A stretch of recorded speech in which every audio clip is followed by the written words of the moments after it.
Mas vamos imaginar que o agente não se enriqueceu.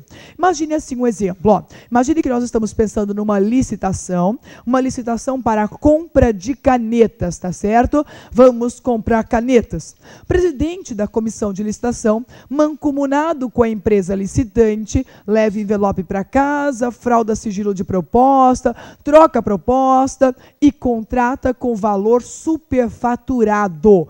Contrataram, então, o Estado celebrou o contrato com um valor muito acima do que aquele praticado no mercado. Detalhe, o agente público não ganhou nada por isso. O agente público só fez porque era otário mesmo, tá certo? Não levou nenhum real com essa história. Se o agente público não se enriqueceu, mas o contrato foi superfaturado, o valor foi acima do praticado no mercado, nós vamos observar qual foi a conduta do agente. O agente, nesse caso, gerou dano ao patrimônio público. O agente, nesse caso, causou prejuízo aos cofres públicos. E se o agente causou prejuízo, a conduta vai ser do artigo 10. E a modalidade é de dano ao patrimônio público. Percebam, ainda que na hipótese o terceiro, a empresa licitante, tenha se enriquecido. A empresa licitante, ela ganhou dinheiro. Ela se enriqueceu de forma indevida, porque foi superfaturado. Mas nesta relação, o agente não teve enriquecimento. Se o agente não teve enriquecimento, a fraude à licitação representou dano ao patrimônio público. E aí vem a segunda modalidade. Então, muito cuidado com essa história. Se da conduta do agente, se da ação do agente não teve enriquecimento, eu não posso falar do artigo 9º.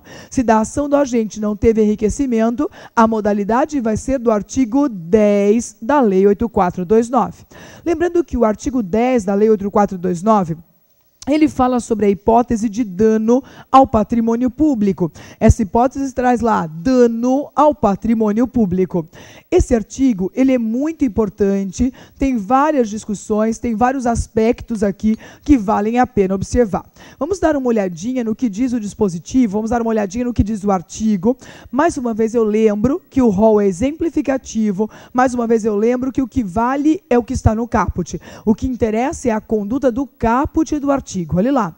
Constitui ato de improbidade administrativa que causa lesão ao erário, qualquer ação ou omissão, dolosa ou culposa, que enseje perda patrimonial. Então, ensejou perda patrimonial, está nessa hipótese. Ensejou perda patrimonial, seja ela na ação, na omissão, seja ela dolosa ou culposa, desde que enseje perda patrimonial, desvio, apropriação, malbaratamento ou dilapidação dos bens ou haveres das entidades referidas no artigo 1º dessa lei. Vejam quanta coisa tem aqui. Configura-se artigo 10, dano ao patrimônio público, então, constitui-se ato de improbidade que causa lesão ao erário, qualquer ação ou omissão. Então, fez ou não fez o que deveria fazer, dolosa ou culposa, que enseje perda patrimonial, desvio, apropriação, malbaratamento ou dilapidação dos bens ou haveres das entidades referidas no artigo 1º. Vamos entender essa história e vamos citar algumas hipóteses que estão sendo reconhecidas na jurisprudência dentro dessa modalidade. Primeira questão importante. Esse caso diz, constitui ato de improbidade com dano ao erário. O que significa erário? Que tipo de conduta configura ato do artigo 10? Bom, quando nós falamos em erário, estamos falando em cofres públicos. Quando falamos em erário, falamos em dinheiro público. Falamos em patrimônio econômico. Então, se essa é a hipótese mais comum, essa é a hipótese que se utiliza ou que mais se aplica no caso do artigo 10. Pense patrimônio, cofres públicos. Pense erário, dinheiro público. Então, o nosso exemplo em que a caneta foi comprada por R$5, quando deveria ser paga por 2, quando deveria ser adquirida por R$2, essa hipótese gerou dano ao erário. Essa hipótese gerou prejuízo aos cofres públicos, gerou lesão ao patrimônio econômico, dinheiro. Esse é o caso mais comum. Mas cuidado, hoje a nossa jurisprudência, ela vai além dessa ideia. A jurisprudência diz que o ato do artigo 10, ele não se configura só com prejuízo aos cofres públicos. Ele não se configura somente com dano ao erário, mas sim dano a patrimônio público em sentido amplo. Então, o entendimento hoje da nossa jurisprudência, e aí doutrina acompanha nessa história, é que o patrimônio público previsto lá no artigo 10 não é somente cofres públicos. Com certeza representa erário, com certeza representa dinheiro público. Teve problema, teve desvio, teve prejuízo aos cofres públicos, vai ter ato do artigo 10. Ninguém discute isso. Mas tome cuidado. Hoje, o entendimento da jurisprudência é que aplica-se, nesse caso, o patrimônio público em sentido amplo. O que significa isso? Percebam essa decisão do STJ, só para você dar uma olhadinha nisso. Vai estar lá no material de vocês, tá? Olha lá, o termo patrimônio público deve ser entendido de maneira ampla, a abarcar não apenas o patrimônio econômico, mas também outros valores, como entre eles a moralidade administrativa. Então, na verdade, hoje se entende como patrimônio público em sentido amplo.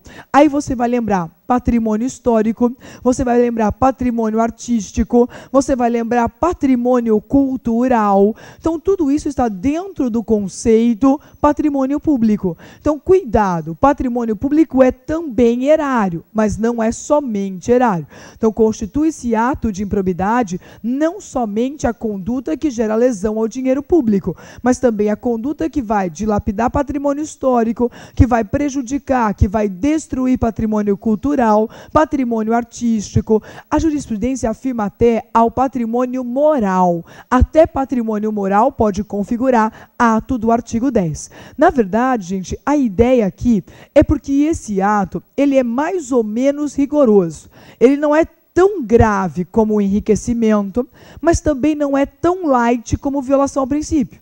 Então, pense assim, ó, se você puder, tente dano ao patrimônio. Na prova, se tiver chance, escolha dano ao patrimônio. Porque nós vamos ver mais adiante que a violação a princípio acaba tendo uma aplicação difícil. Vocês vão perceber que pelo elemento subjetivo, o artigo 11, que traz violação a princípio da administração, ele dificilmente vai ser aplicado. Então, na dúvida na prova, fique com o artigo 10, tá certo?